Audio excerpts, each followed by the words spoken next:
Bonjour à tous frères et sœurs, ou bonsoir en fonction de là où vous êtes et du moment où vous regarderez cette vidéo. J'espère que vous allez bien, j'espère que le Seigneur vous fait du bien. J'espère que qu'il vous fortifie aussi dans tous vos combats, dans toutes vos tribulations, pour sa gloire. Que vous soyez fortifiés et encouragés par son amour et par sa fidélité. Donc je me présente, moi je suis la sœur Gwenaëlle. Donc, j'ai donné ma vie au Seigneur aussi suite à la conversion de mon mari. Donc, si le Seigneur permet, on essaiera de faire une vidéo pour un peu vous raconter notre témoignage, comment le Seigneur nous a touchés. Je ne vais pas tout vous raconter, mais le Seigneur a touché mon mari, il l'a visité dans la maison. On était séparés. Il l'a visité à la maison. Et suite à cette visitation, suite à son changement, le Seigneur m'a touchée aussi. En fait, j'ai eu beaucoup de mal à me dire à quel moment en fait j'ai donné ma vie au Seigneur. Et là, ça fait déjà depuis 2016, donc ça fait déjà 7 ans. Et par sa grâce, qu'on le suit, qu'on s'accroche et qu'on essaie en tout cas de marcher dans sa volonté, avec tout ce qui va avec, les combats, et voilà. On s'accroche par sa grâce et il m'a donné dernièrement une pensée d'encouragement, parce que c'est vrai que des fois on peut beaucoup raisonner. Oui, il y a l'ennemi, mais c'est vrai que dans la chair on raisonne beaucoup. Et voilà, ça peut nous bloquer sur certaines choses, ça peut nous empêcher aussi de faire certaines choses avec le Seigneur. Et voilà, donc je voudrais juste nous encourager, parce que je le prends aussi pour moi, à travers ce passage. Et je voulais prendre 2 passages qui parlent de la conversion. Donc le premier passage, c'est dans Matthieu 4. Dans Matthieu 4 au verset 18. Je vais lire rapidement. Et comme Yahushua marchait le long de la mer de Galilée, il vit 2 frères, Simon appelé Pétros ou Pierre, et André son frère, qui jetaient un filet dans la mer, car ils étaient pêcheurs. Et il leur dit, donc là c'est Jésus qui leur parle, venez après moi et je ferai de vous des pêcheurs d'êtres humains. Et laissant immédiatement leur filet, ils le suivirent. Donc là déjà dans ce passage, on voit la conversion de Pierre. Comment en fait Pierre est venu au Seigneur. Qu'est-ce qui s'est passé en fait pour qu'il vienne au Seigneur. Et ensuite je vais lire un deuxième passage dans Acte 9 à partir du verset 3. Et comme il était en marche, il arriva près de Damas. Et soudainement une lumière venant du ciel brilla comme un éclair autour de lui. Et étant tombé par terre, il entendit une voix qui lui disait « Shaoul, Shaoul » ou bien « Saul, Saul » selon les versions. « Pourquoi me persécutes-tu » Il dit « Mais qui es-tu, Seigneur » Et le Seigneur lui dit « Moi, je suis Yahushua ou Jésus que tu persécutes.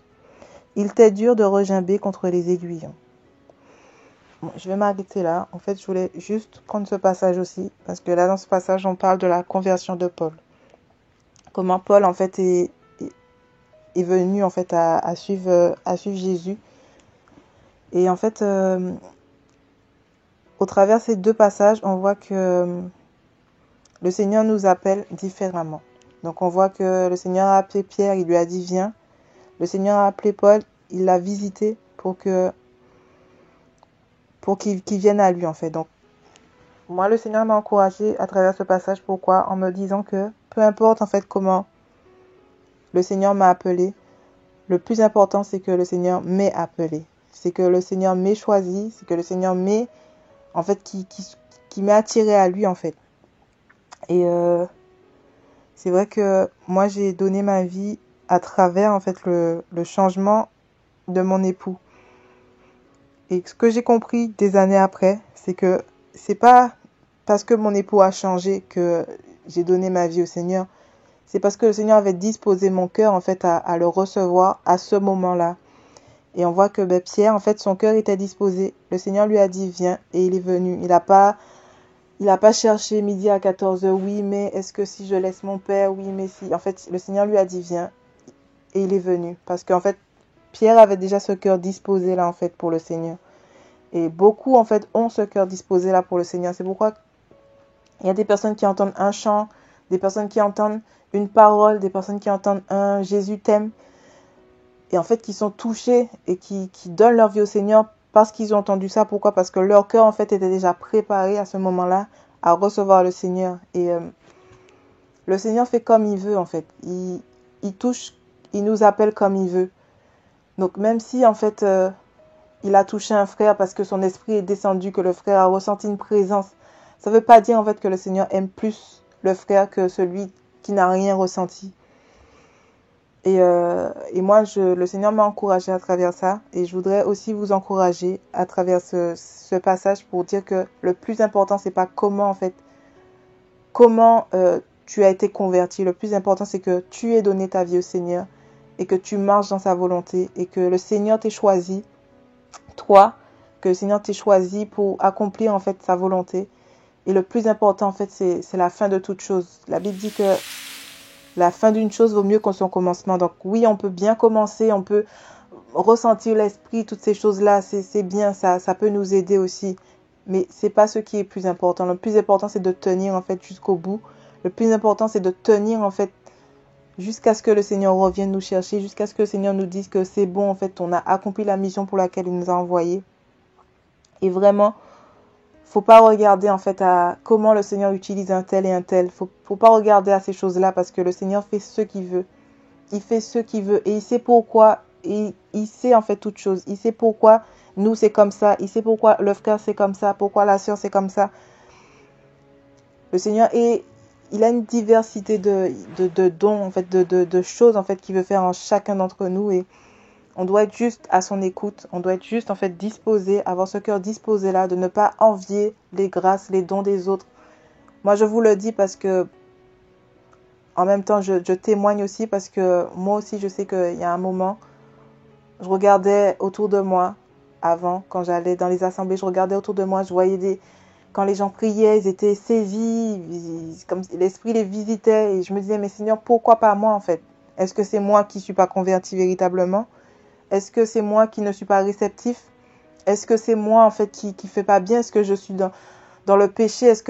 Qu'est-ce que j'ai fait? Pourquoi pas moi en fait? Pourquoi moi des fois quand les frères et sœurs disent ah waouh, vous ressentez la présence du Seigneur et que moi je ressentais pas, pourquoi pas moi en fait? Je me posais ces questions-là. Et au jour d'aujourd'hui en fait, je comprends que c'est pas ce qui compte en fait. C'est bien, oui, ça peut aider, c'est bien, mais en fait, le Seigneur veut qu'on place notre foi en lui, qu'on lui fasse confiance. Même si on ressent rien, le Seigneur a dit heureux celui qui croit sans avoir vu. Donc, même si tu n'as pas ressenti une présence, même si ton corps n'a pas été secoué, même si en fait le Seigneur sait en fait comment il te conduit. Tout le temps que tu marches dans sa volonté, tout le temps que tu ne pèches pas, tout le temps que tu as ce cœur en fait repentant, tout le temps que tu rejettes le mal, que tu fais en fait ce que le Seigneur te demande, en fait tu fais partie de ses enfants. Et je voudrais vraiment, vraiment nous encourager à faire confiance au Seigneur et à marcher en fait dans sa volonté, à ne pas regarder autour de nous parce que on peut être trompé en fait par la grâce qu'on voit autour de nous. Mais le Seigneur, lui, ne nous trompe pas. Le Seigneur, lui, il sait comment il nous conduit. Il sait où il nous emmène. Et en fait, rien ne peut nous détourner de sa volonté. Donc vraiment, je voudrais nous encourager à persévérer, à faire confiance au Seigneur pleinement et à ne pas regarder autour de nous, à ne pas regarder à notre frère, notre sœur, à sa conversion, à sa grâce, à son don, à toutes ces choses-là en fait, parce que tout ça en fait, c'est pas ce qui importe. Et la Bible dit que dans 1 Corinthiens 13, un passage que tout le monde connaît aussi, c'est le passage qui parle de l'amour. Et je vais juste lire le dernier verset. Si vous pouvez à la maison, vous pouvez lire dans sa totalité. Mais je vais juste lire le dernier verset. Et le Seigneur, il dit quoi? Or maintenant, ces trois choses demeurent. La foi, l'espérance et l'amour. Mais la plus grande des trois, c'est l'amour. Donc en fait, le Seigneur n'a pas dit oui que c'est la grâce, c'est toutes ces choses-là. Toutes ces choses-là, c'est des grâces en fait. C'est des grâces que le Seigneur fait à ses enfants. C'est des grâces. Mais en fait, c'est pas ce qui va faire qu'on va forcément réussir. C'est pas ce qui va faire qu'on va forcément arriver à atteindre le but en fait. C'est pas ceux qui, premièrement en fait, c'est la foi, c'est l'amour en fait qu'on a dans le Seigneur qui va faire que on va résister, ce qui va faire qu'on va tenir ferme, qui va faire qu'on va pas dévier. C'est son amour en fait qui va faire ces choses-là. Et c'est ce qu'on doit désirer, c'est l'amour en fait. Avant même de désirer tous les dons, on doit désirer cet amour. C'est le don le plus excellent, c'est l'amour du Seigneur. C'est une prière aussi pour moi-même, que vraiment qu'on puisse demeurer dans la foi, qu'on puisse rechercher l'amour du Seigneur, qu'on puisse rechercher dans l'intimité la volonté du Seigneur, pas par rapport à ce qu'on voit autour de nous, ni par rapport à ce qu'on entend, mais par rapport au Seigneur, à ce que lui veut pour nous, par rapport à ce que lui veut que nous fassions pour lui, que ce soit au travail, que ce soit dans les transports, que ce soit à la maison, que ce soit dans nos familles, que nous puissions marcher selon sa volonté et non que nous puissions marcher selon les dires d'un être humain, les dires d'un homme, la volonté d'un homme, ce qu'un homme nous dit, tu vas faire ci, tu vas faire ça, non. On doit toujours en fait être au pied du Seigneur pour marcher dans sa volonté parce que c'est le seul, Jésus c'est le seul qui ne va pas en fait nous donner un mauvais chemin. Il va toujours nous dire, si c'est à droite, va à droite, si c'est à gauche, va à gauche. Et en fait, en tant que ses enfants, on reconnaît sa voix parce que nous sommes ses brebis. Et la Bible dit que ses brebis entendent sa voix et elles le suivent. Nous sommes ses brebis. Donc, quand le Seigneur va nous dire quelque chose, on va ressentir dans notre cœur en fait que c'est ça, que c'est sa volonté en fait. Et c'est ce à quoi on doit s'accrocher. On ne doit pas s'accrocher à des choses charnelles, comment dire, des choses qu'on voit autour de nous en fait, parce que ça peut nous tromper. Donc vraiment, je voudrais vous encourager, nous encourager, parce que je m'inclus dedans, à persévérer, à ne pas lâcher et à vraiment mettre les pensées de la chair aussi de côté, parce que la chair aussi y est pour beaucoup. Les raisonnements de côté, quand on a une pensée, quand on a quelque chose à cœur, que le Seigneur nous met à cœur, si c'est pas une mauvaise chose, mettons le pied dedans. Si c'est une mauvaise chose, le Seigneur, il va nous, si on le fait avec cœur pour le Seigneur, il va nous reprendre si on fait mal, mais mettons le pied dedans pour que le Seigneur se glorifie autour de nous, se glorifie dans nos vies, pour qu'on apprenne avec lui tout simplement en fait. Et voilà. Donc juste à travers ces deux passages, on voit vraiment que Pierre est un apôtre d'ailleurs. Pierre était un apôtre et il a marché avec le Seigneur. Le Seigneur lui a dit viens et il est venu. Paul est un apôtre. On voit tous les épîtres qu'il a écrits. Tous ces épîtres, ça nous encourage, ça nous fortifie, ça nous aide en fait à marcher avec le Seigneur. Et le Seigneur n'a pas aimé plus Paul que Pierre. Le Seigneur n'a pas aimé plus Paul que Jean. Le Seigneur n'a pas aimé plus un apôtre qu'un autre. Non. Le Seigneur n'aime pas quelqu'un plus qu'un autre. Le Seigneur nous aime. Il a un amour en fait pour chacun d'entre nous. Il n'y a pas de degré. Il aime plus, il aime moins. Le Seigneur nous aime. Et il est mort à la croix. Pareil pour chacun d'entre nous. Il n'est pas mort plus. Il n'a pas plus souffert pour quelqu'un qu'il aimerait plus. Il a souffert en fait pour chaque être humain. Pareil en fait. Donc le Seigneur nous aime. Il a aimé Paul. Il a aimé Pierre. D'ailleurs, il est mort à la croix pour eux. Et il nous aime aussi en fait. Et juste vraiment regardons en fait juste au Seigneur, à sa parole, à sa volonté, à marcher comme il veut plutôt qu'à regarder autour de nous comment le Seigneur agit avec un tel, comment le Seigneur fait avec un tel.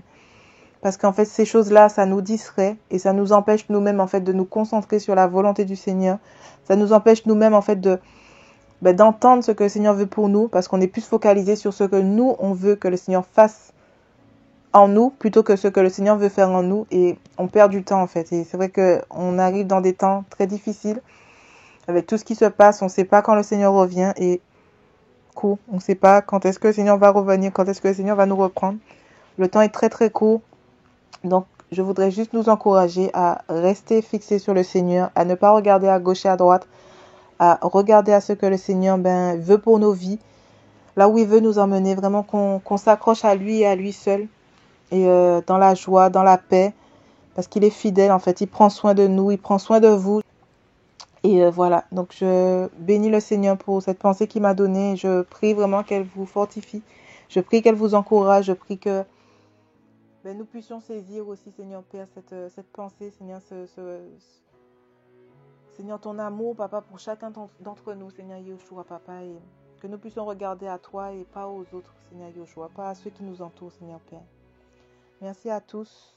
Que le Seigneur soit béni. Je vous souhaite une bonne soirée ou une bonne journée en fonction de là où vous êtes et que le Seigneur soit glorifié, que le Seigneur soit béni et allons-y en fait, allons-y avec le Seigneur, marchons par la foi, faisons en fait ce que le Seigneur nous met à cœur et dans sa fidélité, il saura en fait nous dire quand c'est bon, il saura nous dire quand c'est pas bon. Donc accrochons-nous à lui et que le Seigneur soit béni. Je vous souhaite une bonne soirée, bon courage à tous.